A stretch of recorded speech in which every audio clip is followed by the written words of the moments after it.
Assalamu alaikum, welcome to Urban Dunya. I'm Tim Blight, this time coming to you from Kyoto in Japan.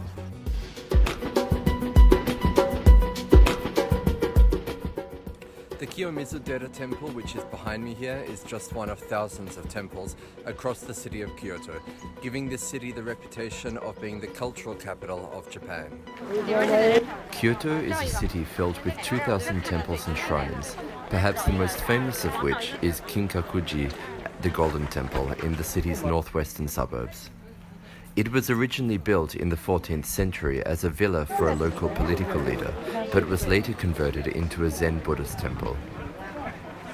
The temple is covered in gold leaf and shimmers even on a cloudy day. The gardens are delightfully peaceful too, filled with smaller shrines and games of luck and fortune.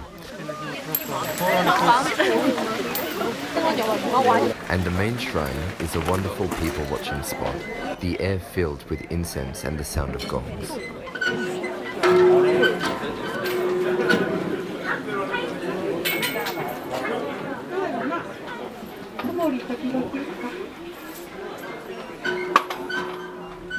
Another major temple worth visiting is the Nanzen-ji Buddhist temple in the city's northeast.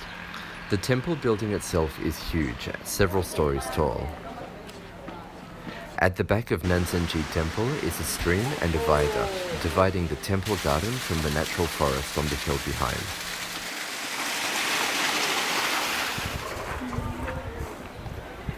The highlights of Nanzen-ji are the stunningly decorated interior and the gorgeous Japanese maple trees that dot the garden.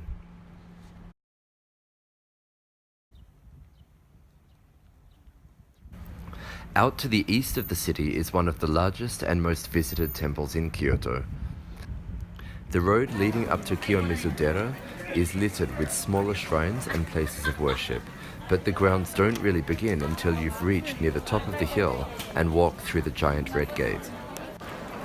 Built in 778 and providing wonderful views across the city, the temple is crawling with both foreign and domestic tourists, many of whom dress up for the occasion.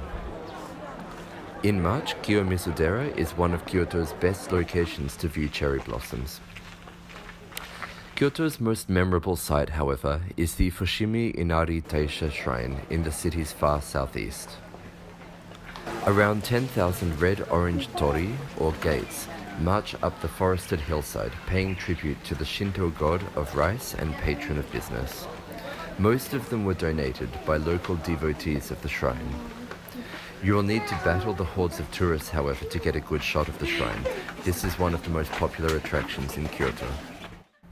At night, head to Gion, the historic entertainment district of Kyoto.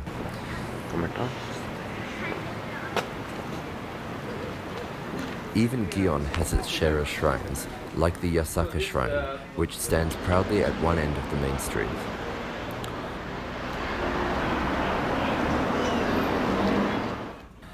While I was in Kyoto, I stayed at the Sakura Terrace Hotel.